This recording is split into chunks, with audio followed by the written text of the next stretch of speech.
Vice Ganda at Showtime family, nagbakasyon sa La Union, Ayon Perez, hindi nakasama.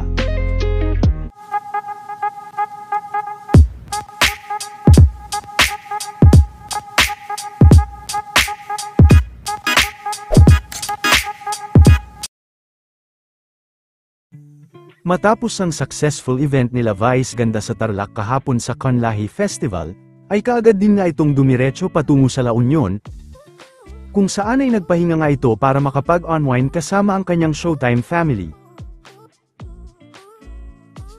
Naging busy din ang mga staff ng Showtime dahil sa naganap na huling tapatan kaya deserve umano nilang magpahinga.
Go to your room.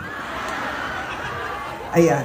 So, alam ko po, halos lahat sa inyo may cellphone at pinipicturean ako. Pero, pakiusap lang, yung picture bandang taas, huwag naman po dito.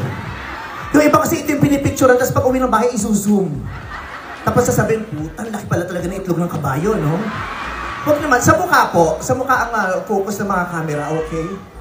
Ayan. May tao sa loob. Ano, munisipyo ba to? Ano to? Kapitolyo? May tao sa loob po. May nagnanakaw sa opisina, nakikita ko. Hi po! I mean, may kumakaway daw din. Ang gwapo! So, kilala ko mga pagkatao nyo, alam kong may